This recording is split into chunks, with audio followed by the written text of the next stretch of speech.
am absolutely thrilled that David Goldhill is here. So this morning you heard some people talk who are experts in healthcare policy, and this is what they do and what they think about. And this afternoon you're going to be hearing about the healthcare system from practicing physicians, how it's affecting them. And Mr. Goldhill will bring to us a very unique position from our conference point of view of what this is like from somebody who employs people, who wants to help make sure he's got healthy employees and that those employees have coverage, and also from the point of view of someone who's been through the system and seen a lot of the faults with it. So Mr. Goldhill is president and CFO of the Game Show Network, not a small organization.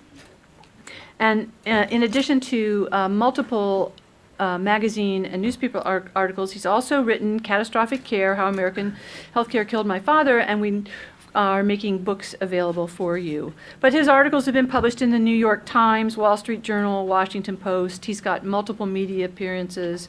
And one of my most favorite articles is the one I mentioned before, the Reason magazine article, which I will get you a link to.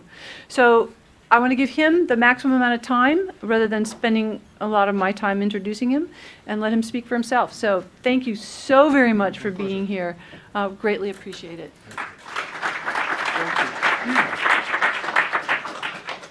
Can you hear me in the back? Because I'd rather not use a mic. If I can avoid it, it's lunchtime. It's going to be hard enough for people to stay awake. Let me tell you why I'm interested in healthcare. In 2007, my dad had trouble breathing late one afternoon, or unfortunately it was late enough in the day that he didn't see his GP, walked into a hospital, and 24 hours later was dying from an infection he acquired there. He spent 5 weeks in the hospital suffering the after effects, including sepsis from that infection. And that was essentially... You're going to have to use the mic. It's really hard to hear that. Oh, is that right? I'm sorry. Yeah. All right. Sorry. Well, I can use the mic. Thank you. That essentially was my introduction to our healthcare system. And, if you've ever lost a parent under any circumstances, it's a very difficult thing. It's an extraordinary amount of stress to go through something like a long hospital stay. And there's a lot of grief in losing someone so close to you, particularly seeing that sort of rapid decline from what had been health. My father walked into the hospital coming from work. I probably would have left it there, except a month after my dad died, the New Yorker published a piece by Atul Gawande in which he talked about there are 100,000 deaths a year estimated from hospital-acquired infections, and that many of them are now regarded as preventable. A series of protocols that had been adopted. All of you know about Atul's later book, The Checklist, that describes it in greater detail. And like a lot of Atul's work, it's very much about the culture of medicine. And what he was talking about was the efforts of a few doctors to get hospitals to adopt these protocols, how they were relatively low cost. But the doctors who were leading the effort were having trouble doing it. And that caused me to pause. Because I'm a businessman. And killing your customers is terrible for business. Ask any mobster. I had recently been running a movie theater chain, and we had a rule in this movie theater chain, which is if a soda spills and it's not cleaned up in 10 minutes, the manager of the chain gets penalized. Those of you in the room who are familiar with tort law may think it's because of liability, but it's not. It's because the business of movie theater chains is date night. It's young couples paying up for the babysitter, finally getting away from the screaming kids for a few hours at a reasonably priced date at the movies, Saturday night. Big part of our business. It's a special night. And if that young couple walks in and sees a soda spill, something that feels out of place, they go to the movie theater across the street next Saturday night. That's it. That motivates us to clean up soda spills. And here I was reading about 100,000 preventable deaths, and the businessman in me said, hold on, something's wrong. How can you not possibly be incented to adopt low-cost protocols to save lives? Forget about policy. Forget about regulation. Just normal business incentive. Where is it? And so that started my work on healthcare. And most of what I write about is really what's the title of my talk today, which is the basic problem in healthcare that the system is serving the wrong customer? When my book came out, the New York Review of Books said, intending to be very kind, that never have the irrationalities of our healthcare system been so forcefully exposed. And I had to write a letter saying, no, you actually got it wrong. I appreciate the kind words, but my book is about how rational the healthcare system is. How, like every other industry we have, it rationally serves its economic incentives. Unfortunately, the economic incentives are the wrong ones, driven by the wrong customer. Now, that's a very strange idea in a field when we think everything major happens because of policy. And policy certainly has a lot to do with setting those incentives. I am not here to argue that there are any villains in healthcare. In fact, I'm going to argue the opposite. I'm going to argue that most of the people I have met since I've begun my interest in healthcare are motivated in great part by a desire to do good things for other people, almost everywhere you look. And it's one of the most confusing things about healthcare, is how can a system composed of people who are trying to do good things for other people and have that motivation far more than, let's say, in the cutthroat world of game shows, where that is not always our interest, how is it possible that the results are so terrible? How is it possible that you can kill 100,000 people from preventable infections and say, we've got to do better, as opposed to, we got to stop that, which is what we do in every other industry. So it's a very hard concept for people to grasp. So let me give you what I think is the most obvious example. 1965 was a very big year in healthcare. As we all know, it was the year that Medicare and Medicaid were passed, and that the idea of insurance, health insurance, as the primary means of finance essentially became universalized. Not that everyone had it, but between all the policy incentives for employer-provided insurance, the resolution of the issue for seniors and poor through an insurance model, we essentially made that ideal at least universal in our system. Now, a lot of us think about health insurance the way we think about insurance, the way we think about auto insurance or homeowners insurance or other forms of casualty insurance. But there's one very important difference that was also institutionalized in 1965 that we don't think about enough, which is the insurer isn't merely financing the problem, the health problem that needs to be fixed. It's serving as the customer. The customer of our healthcare system, the person who writes the checks, are insurers, CMS, state Medicaid agencies. Why does that matter? Well, 1965 was also an important year in technology. It was the year that the first commercially available semicomputer was put on market. It was the PDP-8 by a company called DEC, which importantly no longer exists. And it went on the market for a retail price of $18,000, which was not a consumer product in 1965. $18,000 was a lot of money. But it was the first time somebody said, you know what? Maybe the market for computers isn't just going to be GM and the Defense Department and the biggest companies and bureaucracies on earth. Maybe just a normal company might use it to help manage their very large payroll.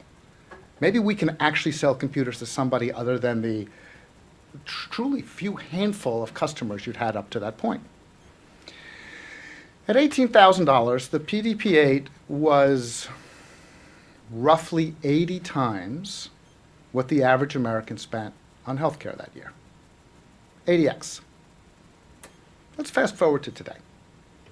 Almost everybody here is carrying something not only more powerful than the PDP-8, more powerful than that room full of computers, which is what mainframes looked like in 1965. Most of you are either on this now or wishing you could somehow politely be on this now. Even I am pretending to show this as a prop while I'm checking my emails. The average cost of this product is, not this one, this is a pretty good one, but the average cost of a smartphone now is $250. We will spend $8,000 per person, we will spend $10,000 per person on healthcare this year, which means from 1965 to 2015, a period of 50 years, we went from this thing being 80x healthcare to 1/40th healthcare. 3,200 times difference. And if you Google why healthcare has gotten so expensive, the number one reason, by far, is technology. You want to take another look at this before you make that statement? Technology. Really? Outside of healthcare, technology has made everything cheaper, easier, lower cost, greater value, enabling us to do things we never thought was possible.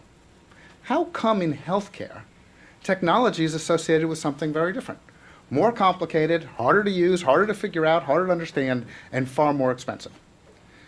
The argument I make is the difference in the two industries isn't the complicated one that and forgive me for saying so in a well-known think tank, that occupies so many of our experts for so much time. It's a fundamentally simple one. They're aiming at different customers. Starting in 1965, the computer industry said, how do I get more customers into the computer fold, until eventually they're selling one everywhere on earth, which is what they're doing now. The healthcare industry said, how do I satisfy the needs of my customers, which are insurers and government? And I think we can trace a lot of what happened to that fundamental decision. Now, we know that healthcare is completely different than any other industry, which is why everybody needs health insurance, right? I mean, you want to go to a healthcare conference, have everybody nod their head in agreement, say the following statement. Healthcare must be paid for insurance because 10% of the population uses, pick your number, 80, 75, 70, it's actually now down to 65% of the spending in every year. So to think it could be a consumer good is absurd. Spending is highly concentrated. There's no market. People don't voluntarily buy services. It's not like anything else. Except here's the problem with that argument. That statement includes the four words, in any given year. In any given year, 2/3 of healthcare spending is done by 10% of the population. Let's compare this to some other businesses. In any given year, 10% of the population buys 100% of the cars. In any year, 10% of the population buys 100% of the college educations, and a much smaller percent of Americans buy 100% of the medical educations. In any year, 10% of the population buys 100% of the weddings, 100% of the divorces, and 100% of the refrigerators that often go along with both.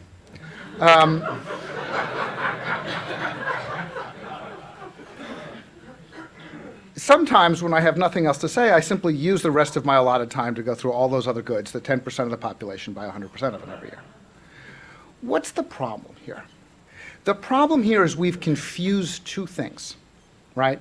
One is the emergencies we're trying to cover through the traditional form of insurance, your house burning down. And the other is the stuff we know is going to happen where we have to worry about time-shifting resources. I will have to buy a car. My furniture will wear out, et cetera, et cetera. In healthcare, we've confused the two. And it's led us to do something very weird, which is we are now insuring everybody against the certainty of getting ill. 100% of the population, almost 100%, it's really something in the 90s, but let's say 100 for argument's sake, will spend 1 year in that 10% or more, like cars, like weddings, like refrigerators. The spending patterns in healthcare are far more regular over a lifetime than we've been led to believe. And yet all policy focuses on is 1 year. But the magic of 1 year in healthcare is extraordinary. Everything we do in healthcare is about 1 year. Why, I have no idea. We all live till 80, and we all focus on that 1 year. But the reality is, now that all of us are going to get sick and die, it's a most recent discovery in the healthcare literature, we realize, and now that almost all sickness and death is heavily medicalized, if you start thinking about healthcare more normally, which is a lifetime worth of spending, the way you think of everything else, suddenly the insurance component gets smaller. You start thinking of, I need to protect people against congenital illnesses. I need to protect people against unexpected things, things that happen early in their lives, early in their careers. But other things are a little more predictable. Do I really need to protect people against getting old and sick? To the extent, if we do, if everybody's going to get old and sick. And let me explain why that whole protection thing matters. You see, there is no more expensive way to finance anything on earth than insurance. It's why outside of healthcare, nobody ever thinks of insurance to finance anything except catastrophe. It adds enormous administrative costs, it adds underwriting costs, it adds complexity. It adds 15, 20, 25% to any transaction you do. Anything you do. So we don't insure that you might have to buy a house. We just insure that that house burns down. Insurance is the most expensive way to pay for everything because it ruins the economic incentives and adds administrative complexity. So what have we decided to do? We've decided to insure everything, no matter how predictable. And what's the result? The result is we've created a system in which 100% of the population strangely believes that healthcare is only affordable with insurance. Where the other 100% that's supposed to pay for that insurance comes from, I have no idea.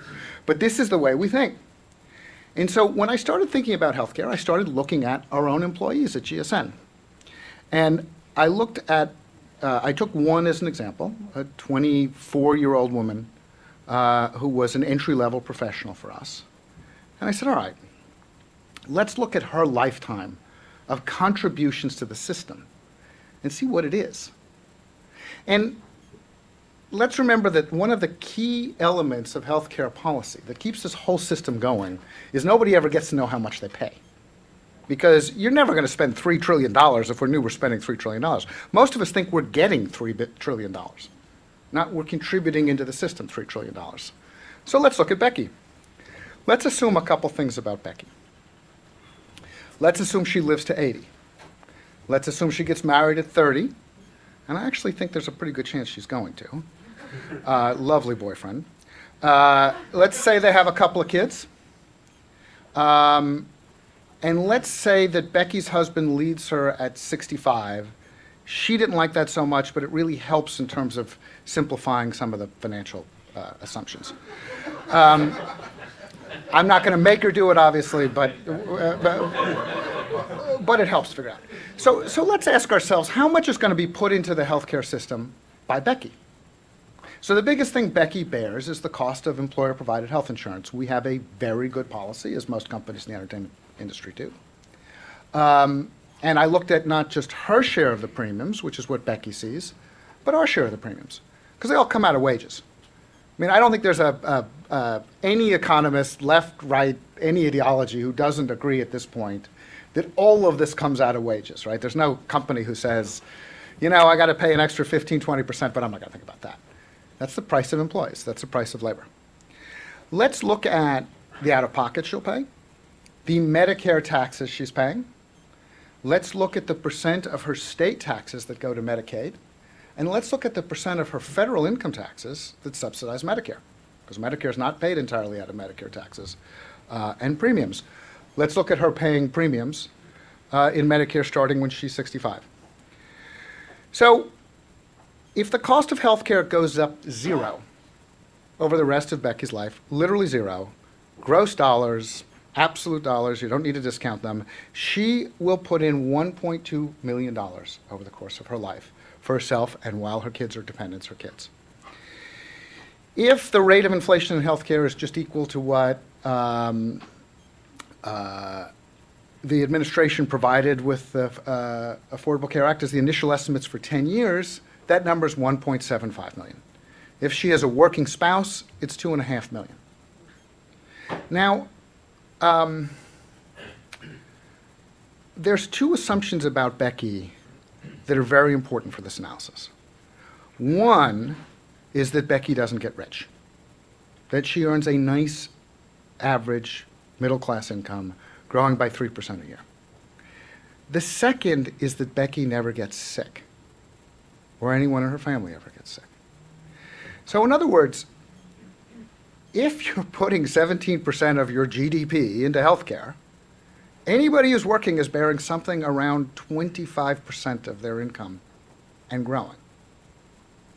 That's quite a mountain for Becky to climb. But it's also a very tough thing for you to say to Becky if she knows that number, how do you feel about being protected by our insurance system? Because she says to herself, well, wait a minute. Am I going to put $1.5 million into this, $2 million into this as a middle-class family? Maybe all I want is to protect myself against that terrible thing that happens when I'm 40, or one of the kids being born sick, or having a series of illnesses that are so great that I couldn't financially manage it. Maybe I really don't need insurance to pay for, the broken bones. Maybe I don't need insurance to pay for the flu. In fact, maybe I'd rather pay for that myself. Because if you really look at what catastrophic insurance would cost for someone who put $1.5 million, $2 million into the system, it's a couple thousand, $3,000 a year. Becky's got the rest to spend on herself. Play around a little bit with the government's money. $1.1 trillion of spending on Medicare and Medicaid. That's $10,000 a year for 100 million people. If you gave them $10,000 a year per person, family of 4, that's $40,000. Do you really think you don't build a better healthcare system? Do you really think you don't have one which covers both the problem of catastrophe and insurance and builds a genuine competitive marketplace around most of the stuff we spend? This is the bill we got for the service of killing my father. It's okay. It's okay to laugh. There is no other way to deal with things like this. It's over $630,000. So it's, of course, monopoly money. Anybody here who knows anything about Medicare knows Medicare didn't pay it. But what's fascinating is going through the trouble of producing a bill that has no meaning at all, right?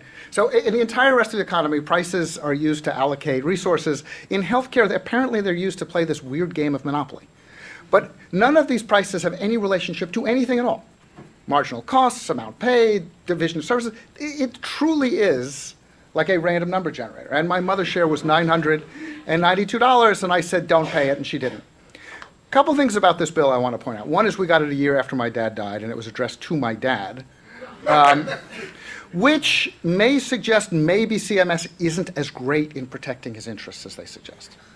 But the second is a more interesting one, which is if I had put my father at what was then the most expensive hotel in Manhattan, a Four Seasons, $1,000 a night, given him, an hour a day with physicians, round-the-clock nursing, room service, leased all the equipment you see in a typical hospital room and on the floor. In other words, if Dad had been the first Jewish king of Saudi Arabia,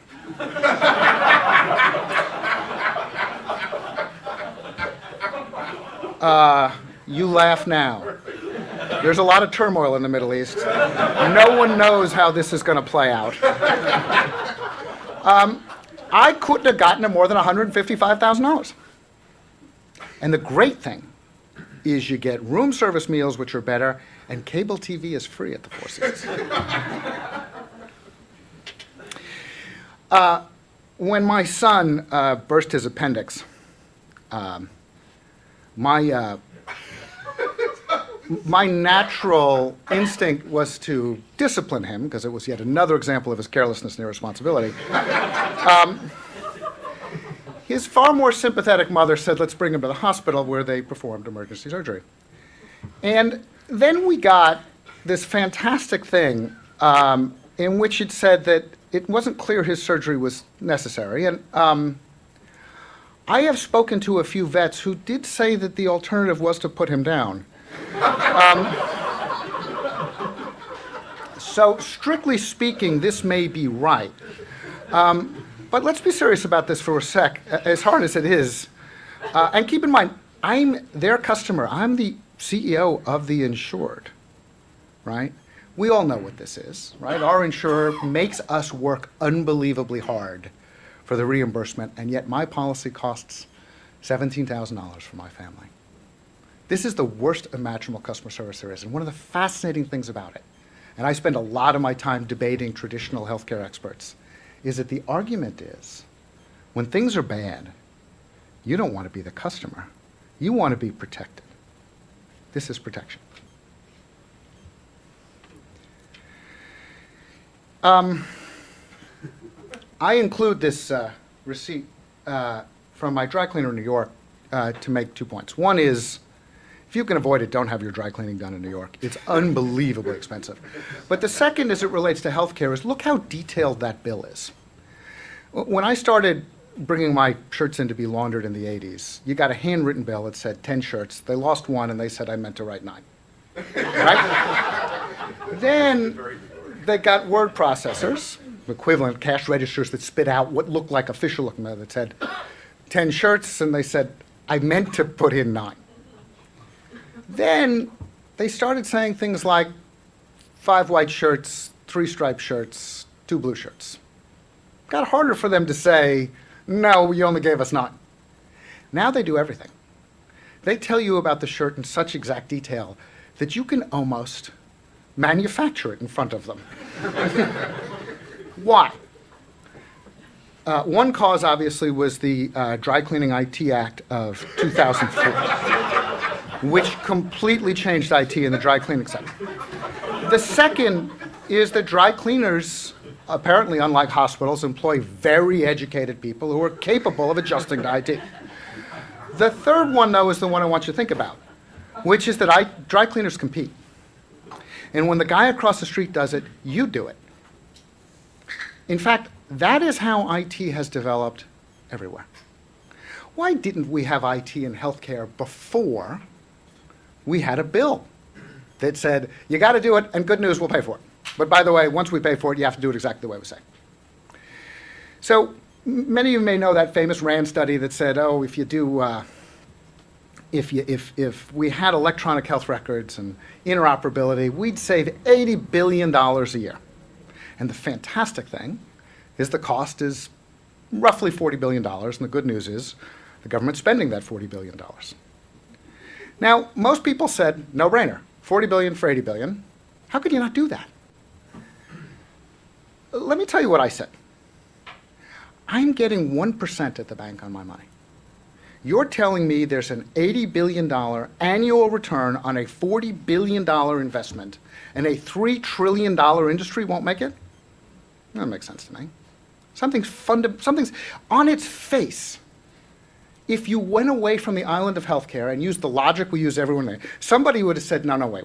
You need to make investments where there is no benefit as a government. If there's a 200% annual return, there's trillions of dollars of private money chasing, 4 or 5% returns. How is it possible? Well, I'll tell you how it's possible. There is no $80 billion in savings that anybody can monetize. It tells you all you need to know about the incentives. Think about a healthcare business that made more money by being cheaper, like Walmart, by being more efficient, like everybody, by saving money, by reducing deaths. None of those contribute to your business model. At the end of the day, no matter what the policymakers think, healthcare is a cost-plus business. As long as they can show costs going up, they can justify higher reimbursement. And I'll come back to that in just a sec. And so what you have is a complete misunderstanding of how IT gets adopted, and a complete misunderstanding of why healthcare is behind auto mechanics and its use of electronic records, and a complete misunderstanding of how to get there. So this is what we've done in healthcare.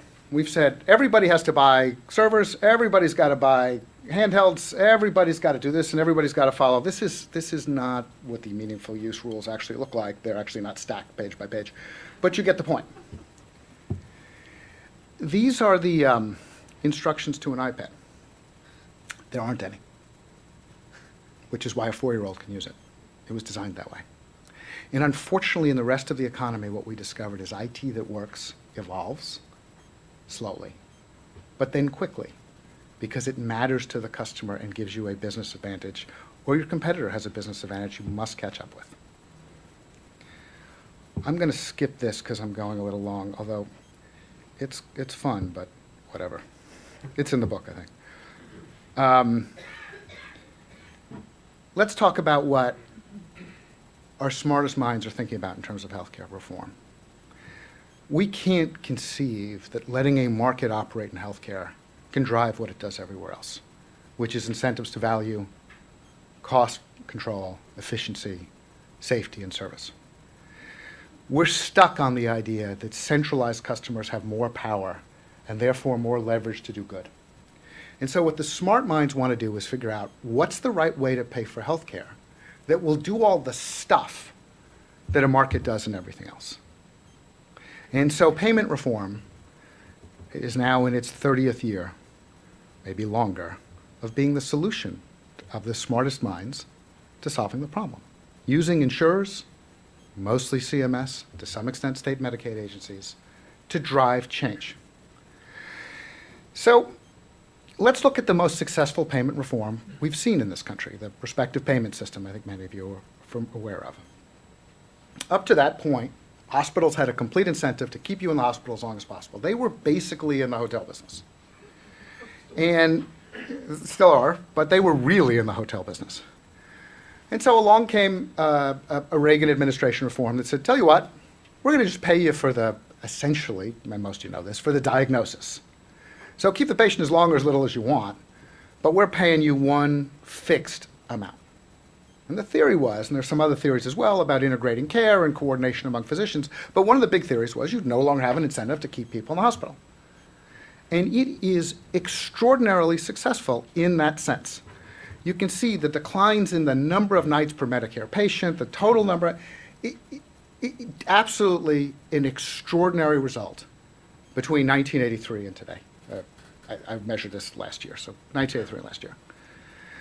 And if these were hotels, we know what would have happened. Prices would have collapsed, right? The number of hotels would have gone out of business, would have been enormous. Hotel rooms would have shrunk everywhere. And hotels would be desperately competing for customers. And so, of course, that's what these declines did to hospitals as well. Well, maybe not. The amount Medicare reimburses per night of stay in a hospital is up 5x, even though they don't reimburse per night. But the effective reimbursement per night is up 5x. So imagine that. Hotel business in your town declines by 50%. Hotels raise their prices 5x. Sound possible? Here's the better part. Hospitals say their costs have gone up 7.5x. So that Medicare's getting even a better deal now than it used to before, because before Medicare was paying 50% of their costs, now they're paying only 25% of its costs. What does it mean? What it means is, one of the mistakes we make in healthcare is looking for the right way to do things. And if we can find it, we're done. Prospective payment system worked. It did exactly what it was supposed to do. But so did the hospital industry. You're running a hospital, you're not sitting there saying, well, we're down 50%, we're done. You still have to go to work every day. And so what do? You say, all right, this is the new reality. How do I adjust to the new reality? See, here's how they adjust it. They push their costs through the roof. You want to know where high-tech medicine comes from? This is where high-tech medicine comes from. That's the right response. How do I convince my paymasters that it costs more, ever more, to manage a patient now that I can't be in the hotel business? Now, we hate thinking like that, right? Because it happens gradually. But every payment reform is like fixing a broken watch by just changing the time. It's only right for the moment. The way the real world works is it's endlessly dynamic, right? You make a change, a reform, you need another one a year later, because the industry will adjust to this new incentives, and it won't be an arrow. It's never an arrow. If you're running one of these institutions, I am a businessman, I can tell you this. Our world changes daily. That's our job. How do we deal with the new reality today? The idea that there's some perfect way to pay for healthcare that's going to change all this is in itself the most damaging idea in healthcare. And outside of healthcare, what we say is we need dynamism. We need feedback loops. I don't know what the right IT is for my industry 5 years from now. I know what it is today, and I know I'm going to respond to all the changes between now and then. It's true of prices. It's true of products. It's true of everything. And what's fantastic is you look around the rest of the world we live in. is that we see diversity and choice as the key to competition and value. And in healthcare, we've got smart people saying, what's the one way to do this? As if no one's going to respond. I want to say a word about Medicare. Because in the introduction, I mentioned the reason piece, which I wrote as a review of Gawande's new book on being mortal, and how looking at the culture of medicine missed the real story of end-of-life care and Medicare generally. I have a very critical view of Medicare, right? I think it's been very bad for seniors in ways that they don't understand. Specifically, what does Medicare say? And this is, by the way, unique in our single-payer system. Most other single-payer systems don't say this. We will pay for any care a senior needs. So forget it's healthcare for a minute. Let's say it's the game show world. And imagine the government saying, we will fund any game show America needs. What's my incentive as a businessman? To expand that need. That's it. I no longer need to come up with value. I no longer need to come up with results. I just need to increase need. Now, I know it's very harsh for people to think about economic incentives driving things because, as I said, lots of good people, lots of caring people. But let's look at what seniors are dealing with today. We have an extraordinary amount of seniors on very large numbers of prescription drugs, and studies showing that somewhere between 25% and half of them are taking drugs that are counterindicated with each other. But there's no coordinator, right? Gerontologists have been driven out of business. If gerontology was a stock in 1965 and you knew Medicare was going to grow to be $550 billion a year, you would have bought that stock and you would have lost a ton of money.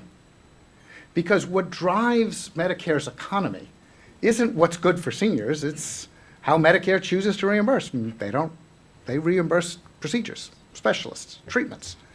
Primary care, not so much. And so they've been driven out of business. The accidental admission death rate of seniors into our hospitals now exceeds the combat death rate in Iraq. That is an incredibly ugly statistic that in front of most audiences I don't mention because it is so painful to think about. You're a senior, you get admitted to a hospital, your chances of dying from an accident are greater than a soldier in combat during the recent Iraqi war. But let me give you one last summary number, which is in 1965, the average senior, when roughly 3/4 to 80% of them paid for all their health care out of pocket, spent somewhere between 10 and 11% of his or her income on health care. That was the problem we tried to solve with Medicare. Fast forward to today, 95% of all dollars spent on senior care are spent by the government. The 5% that seniors spend out of pocket is now equal to 17% of their income. These things happen slowly and gradually. But if you told a senior in 1965, we're going to increase the share of your income spent on health care from 10 to 17%, we wouldn't have Medicare. And I'm not sure how much they can take. I want to make a couple points and end on a positive note because I'm actually very optimistic for reasons I want to get to. Here's the most important one. We endlessly in healthcare debate things that were debated in the 20s, 30s, and 40s without embarrassment. It's amazing to me. You know, I was in a debate the other day with someone who said that the British got it right in 1948, and I asked him whether anybody else had gotten anything right in 1948 in terms of what we believe today. Any other business, any other industry got it right in 1948. Why do we believe that this solution to the most dynamic industry on earth could possibly last 60 some odd years? In itself, doesn't that seem incredible? Here's what we've missed about healthcare. While we've been arguing about insurance and built the state system and all the rest, healthcare itself fundamentally changed. It's gone from what it was, which was rare, urgent, major, to considered. Remember, the argument for having insurers be your provider, be your buyer, was that who wants to go shopping for a surgeon when you're just had a heart attack? Or when you've suddenly got a cancer diagnosis? Or when you're hit by a bus? Well, people get hit by few buses anymore. And very, very few cancers now have, I got to get you on the table tomorrow. The overwhelming bulk of healthcare spending, overwhelming, we think it's somewhere in the 80% range, maybe more, is about a considered decision the patient has to make. Cancer care is almost always given with, here are your alternatives. It's not that you can't be the customer. You have no choice but to make the choice as the patient, right? Significant percent of all treatment now is chronic care, which, as you know, is a balance of lifestyle decisions and treatment considerations. Even most of the stuff hospitals do are scheduled surgeries, knee replacements, hip replacements, what have you. And yet, we still act as if everybody who needs health care is having an emergency. We've missed the reality that the relationship between doctor and patient has gone from the, you have to do it and you have to do it now, to, let's discuss your options. So we've built a system in which there is no consumer, where we now have to make the most important choices of our life without the information and accountability we have in everything else. So with all of this, why am I optimistic? I'm optimistic because the customer is rapidly changing in healthcare, accidentally, but importantly. We think roughly 25%, maybe 30% of employed Americans have what were a few years ago considered high deductible plans, and a meaningful number of them have health savings accounts. We expect that number to go up to 50% or higher in the next few years as the Cadillac tax is introduced. About a third of employers say they will move to solely high deductible plans in response to the Cadillac tax. One of the biggest surprises of the exchanges has been that people have preferred low premiums to low deductibles. In fact, a lot of you have seen data saying, hey, it's strange, premiums have gone up much at all. But deductibles have gone through the roof on the exchanges, and that's a choice people have made. Whatever you think about it as policy, whether it's good or bad, here's the fact. We're probably 4 or 5 years away from the average privately insured American family paying 100% of their health bills every year out of pocket. Because remember that unusual distribution of spending. If you've got $2,000, $3,000, $4,000 a year of bills, chances are you're going to be paying for all of it. And suddenly, the customer for most low-level health care in America is going to change. Why is that good? Well, a lot of people imagine that healthcare requires this absolute regulator, unlike anything else, to assure quality. And the argument I make all the time is, what quality do you think is being assured? Well, you know, I all the time when I talk about a consumer-driven healthcare system, people say, well, how would you make sure people were safe? And I always say, how do we do it now? We don't. And in fact, one of the problems we have now, if you spend a lot of time looking at how CMS works, which I do, is that the sheriff, this is their idea of the sheriff, is somehow he's like Clint Eastwood and Dirty Harry, is the partner of the criminals. The hospital system is so closely tied to CMS, and I know this as a member of the board of Leapfrog, that you have to remember that the reason there's a 1 or 2% penalty for killing a patient, which, by the way, has had a beneficial impact, better than a 0% penalty, but significantly less than the 100% penalty that a consumer would insist on for killing a loved one. But the reason it has to be 1 or 2% is CMS says, if I ding you more than 2%, I got to pay you more somewhere else, because I can't have hospitals going out of business. I'm their partner. The sheriff that we imagine we have is their partner. The real sheriff is probably more like Cleveland Little in Blazing Saddles, and if you haven't seen Blazing Saddles, you're not an educated person. There's nothing I can do for you. You know, not a lot of resources, not a lot of leverage, just improvisation, playing it by ear, evolving, the way everything else does. Kenneth Arrow very famously said, 51 years ago, you can never have a normal market in healthcare because consumers will do whatever doctors tell them to do. They're desperate. They're afraid. They have no ability to act rationally. So, Kenneth Arrow has a Nobel Prize and I don't, but I think there's at least 2, maybe 3 things he got wrong. One is that got worse when you weren't paying for it. The chances of the doctor trying to sell you more stuff got worse. And let's face it, there is an absolute consensus that at least a third of treatments in this country are unnecessary, and unnecessary is always bad for the patient. Always, every time. The second thing he got wrong is he couldn't see the future. Where healthcare went from being that rare thing where you have cancer, I got to get you on the table tomorrow, no time to talk about it, let's talk about your options, where you had to be the decision maker. We need a consumer infrastructure to help the patient be that decision maker. And the third thing he got wrong is something that a lot of people still get wrong, which is that consumers don't do anything, ever.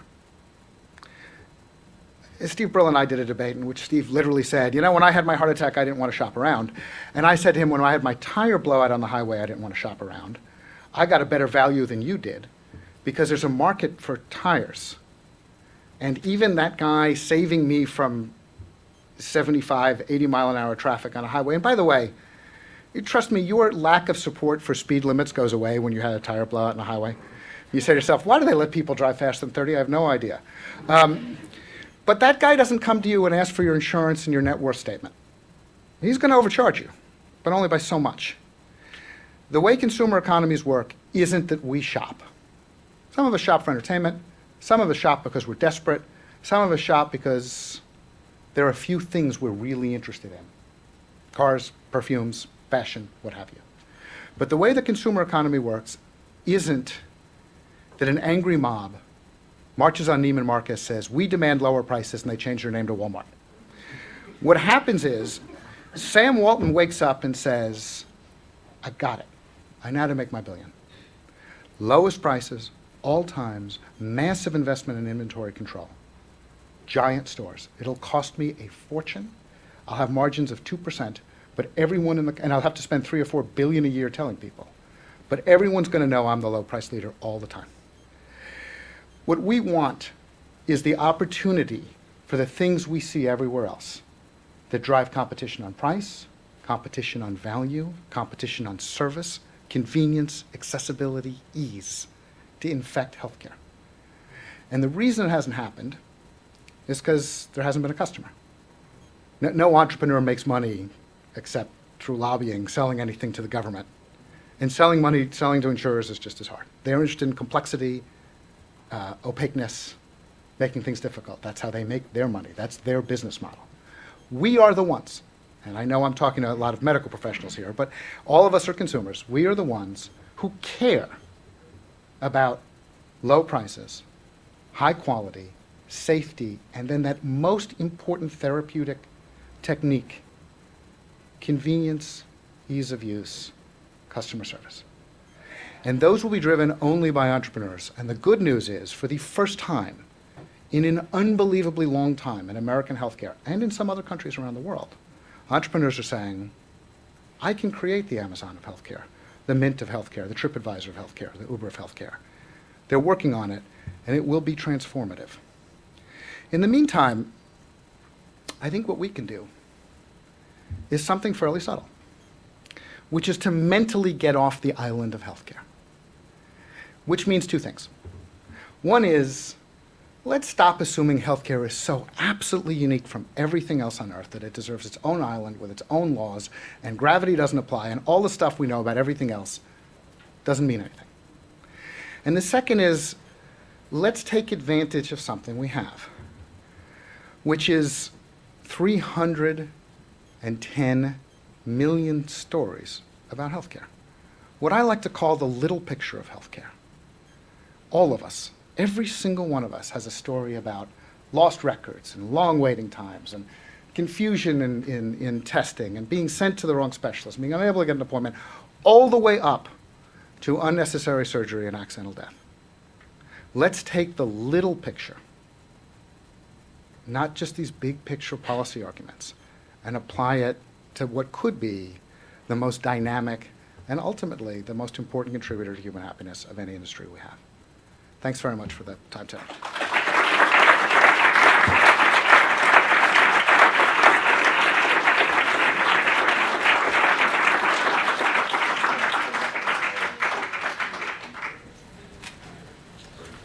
That was great. Thank Oh, you. thank you. And let's have some time for some questions. I do want to give time for him to sign books, but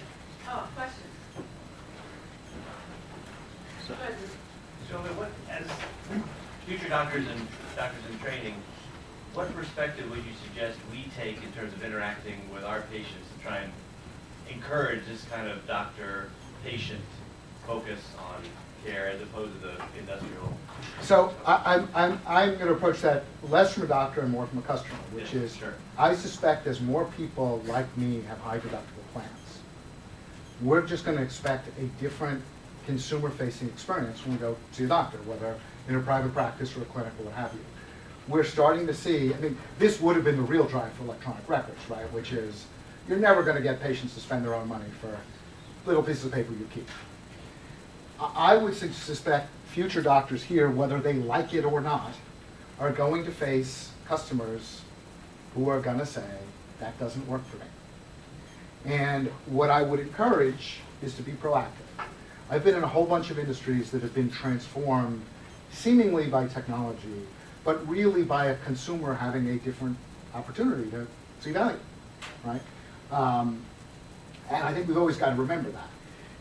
You know, in healthcare, unfortunately, in great part because so many people are trying to do so many good things, there's a lot of expectation in the healthcare industries that things should stay the same.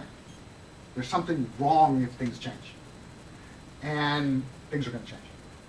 And so what I've seen in other industries, and I know a lot of people in healthcare hate thinking about healthcare as an industry, has been that you either adjust or even better innovate, or you fall behind. Now obviously, doctors in private practice are at great risk right now for a number of factors that are changing. Right? One is that a lot of legislation has encouraged hospital consolidation, hospital power. The nature of the hospital-insurer relationship has encouraged that as well. Private practices in many places are being forced to sell out. Clinics are being forced to sell out, essentially becoming rainmakers for hospitals. But everything changes. That's not going to be a great experience for patients. And as long as people are creating alternatives, and I think we're going to start seeing alternatives with, you know, both concierge care for the wealthy and middle-class membership services, you're going to see a whole lot of different service models that I think put pressure on non-competitive leverage-based models. And so I think if you're an individual physician, thinking about your work, and I meant what I said about the value of service, right? I mean, the fact is, dealing, you know, as a non-medical person, and the one member of my family who didn't become a doctor because the sight of blood makes me crazy, and the needle turns my stomach, and I thought I'd be better as a businessman. Dealing with the healthcare system is anxiety-causing for patients. But by the way, a lot of industries are. And so how you create an experience that makes the little stuff, the administrative stuff, the meaningless stuff, the waiting rooms, less stressful, I think is going to determine who wins. I think you're going to see whole extraordinarily different forms of service models. I think you're already starting to see it. So, look, I've been through this with my friends who are lawyers. There's a type of professional who just, you know, rails against windmills and says, that's not the way my father or mother had to practice medicine. I don't know why I should have to. And there's another who says, you know what? If it's good for the patient/customer, then it's good for healthcare. And I got to be part of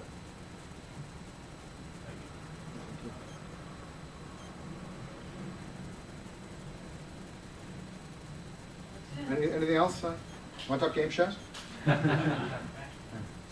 The stuff you said about innovation, I think is really exciting and exactly what we need to do, but how do we get there? I mean, in a system that's so, you know, regulated and everything, is it just, you know, in pockets to, you know, find where it can thrive and try to encourage that, or? So I think the right answer to that, I'm going to speculate, is the shipping container. So the shipping container is the most transformative piece of technology, arguably in the 20th century, right?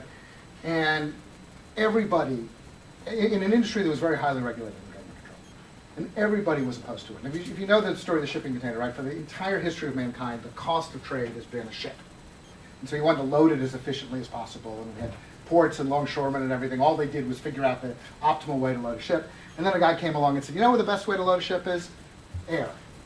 Just put everything in a standardized box. So what, the box will be mostly empty. Put the, you know, every ship can be built to a standard. Every port can be built to a standard. And you can take the box, you can put it on a train, you can put it on a truck. You don't need to unload it. Destroyed almost all of the traditional jobs in shipping. destroyed port cities, destroyed unions, right? The estimated value of the shipping containers brought to the world economy is in the tens of trillions. And it's enabled things that we would have thought was impossible, such as taking something this size and assembling it in 10 different countries. And the cost of shipping is almost zero because of the shipping container. What's interesting, and I always use the shipping container because I want you to think about some guy saying, here's what we're going to do. We're going to put everything in a box. Well, that's the most inefficient use of a ship imaginable if you're thinking the old way. And he had no friends, but he had the right customer. Right? The customers were the big manufacturing firms who just couldn't afford the massive amount of inventory they were financing. That was it. And it was just having the right customer that means that every old-fashioned port doesn't exist, and that there are cities around the world that have 10 million people in it that didn't exist before the shipping container. And when I think about healthcare, I had a conversation at this event in New York to get all the New York healthcare leaders together to talk about healthcare, and I was going on and on about how healthcare providers have no incentive to save costs. And the head of one of our biggest hospitals started yelling at me saying, we have such a strong incentive to save costs that just last week, we had a meeting of the hospital administrators, the doctors groups, nurses groups, drug companies, device providers, insurers, everybody in healthcare sit around and talk about how to reduce costs. And I said, let me get this straight.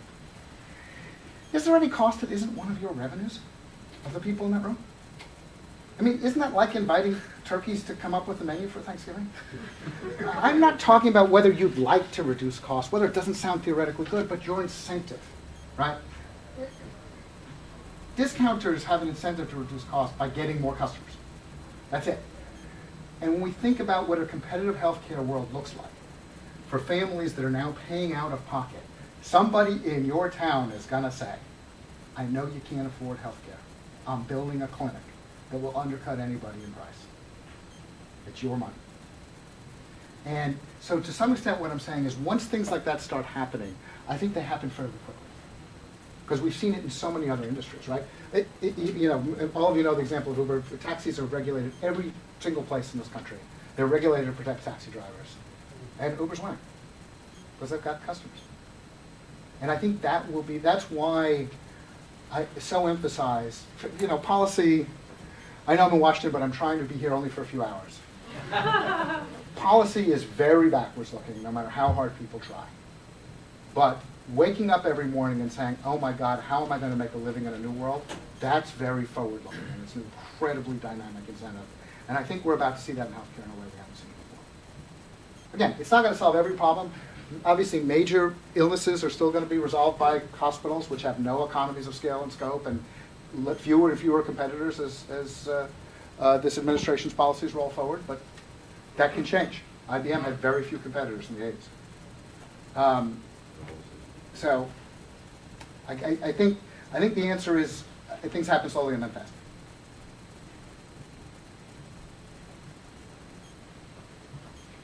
So if you're not, that question I have a question if some of the free market reform that we're talking about does move forward. I'm curious as to who and maybe what their incentive would be to provide like the safety net for maybe the disabled or the poor in our country. Yeah. And, what would drive them?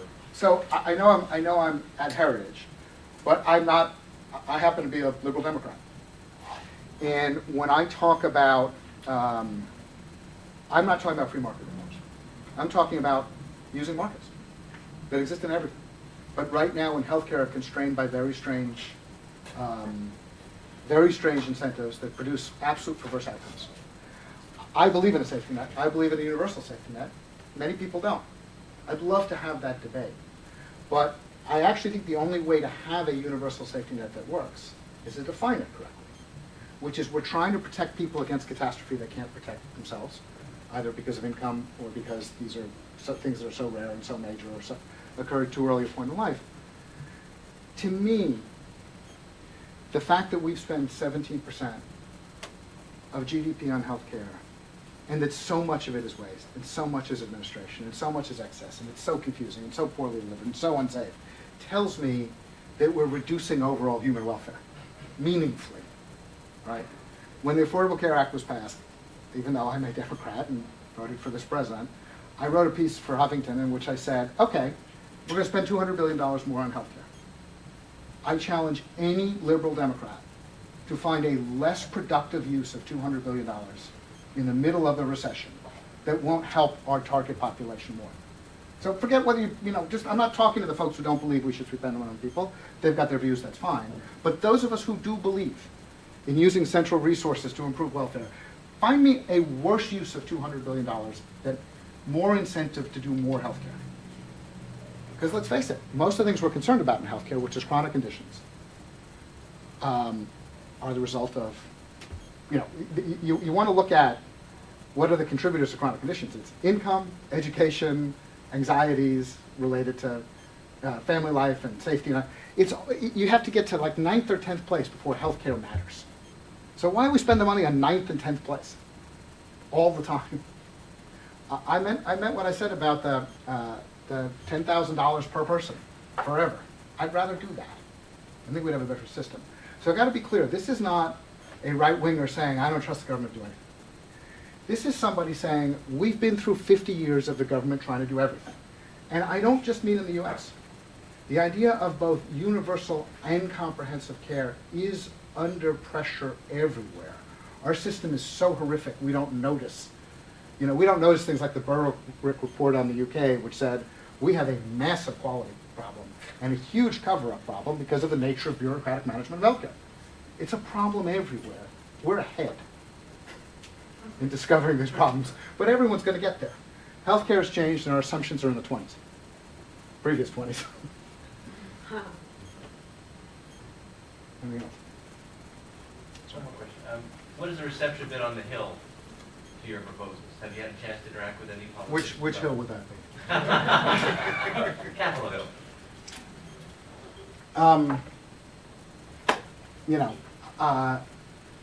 I think the greatest legacy of the Affordable Care Act, unfortunately, is that for 5 or 6 or 7 years it has sucked all the air out of the conversation about healthcare. And so the most interesting, the reason I don't do talking head stuff on television is I cannot argue that the Affordable Care Act is the second coming or the apocalypse. And those are the only two permitted positions. It is unfortunately so politicized, so partisan, that having serious discussions about healthcare is a very small group of people. The good news is, at some point, we're going to get bored. I suspect the Affordable Care Act is going to do relatively little, except, great news is insurance rates are back to 1999. If I remember right, in 1999, we thought we had a terrible healthcare system. So, at some point, we'll start to have a conversation about healthcare again. And I hope that having gone through a lot of these sort of great interventionist ideas and finding out they're producing very little value, we can start thinking more broadly. I will tell you, though, I'm less interested in policy than I am in what people do. And I think if you look at what's actually happening in the healthcare industries, you're seeing something different. Some of it, like always, is response to political pressure, and these are all political, hospitals are often the biggest employers in most states. It's a lot about politics. But there's a lot that's not about politics. And I think that's really interesting. I'll give you one very big example, and then I know I've gone on a little long. The growth of healthcare spending around the world. One of the great things I have is I don't know anything about health or healthcare. Right? I'm not a doctor. I find the whole subject incredibly painful to think about. So I don't have to think about health. I just think about products and industries. And the growth of healthcare spending coincided with the growth of chronic conditions. Right? It's all about managing people's conditions. That's what everybody is spending the fat pounds of, right? Incredibly expensive, incredibly low value, incredibly low return, but the best we can do. It looks like technologically we're about to enter an age of cures and personalized cures. So how are you going to run a centrally bought, comprehensive, universal, insurance-based system to deliver personalized cures? You can't. You just can't do it. And it's very similar to that moment where we went from Model Ts to, oh my God, we need 40, 50, 60 different types of cars to satisfy all individual demand. I think the healthcare system is going to fracture, not because the policies are bad, of course they're bad, right? Not because we can't afford it. We print money and people will take it everywhere. But for the very simple reason that it won't work. right? It was perfectly designed for a certain type of care, which was the best we could do at the time. And I can tell you from my own experience, like I am 50% opted out of our healthcare system. Half of the physicians we use in our family don't take insurance, don't take Medicare, don't take Medicaid, and don't charge me fee for service. They charge me some other way, right? That is only going to grow. And as it grows, suddenly the possibilities for not just different types of business, but different types of actual treatment, care, concern for the patient, grow with it. I made this joke, and I'll end with this, when I was at some conference once where somebody said, what do you do about Medicare? It's an unsolvable problem politically. So don't solve it, right? Let it go on until seniors beg to get out. Because at some point, people like me, I'm not willing to let my mother see doctors who take Medicare. It's a huge fight, right? I want her to find doctors who don't. So at some point, if enough of us opt out, because most of us, let's face it, are not really urgently ill all the time. We have the ability to opt out and think differently about a lifetime of healthcare planning. Suddenly you've got different models out there. And one of the things we find from Uber is you got a different model out there, suddenly people just stop taking cabs. Even though the government regulates the rates, they just stop taking cabs. They really stop using landlines. They stop getting broadcast TV. It's okay that the post office doesn't deliver our email. It's fine. We get over it. Anyway, I know I've run on a bit. I don't want to take it.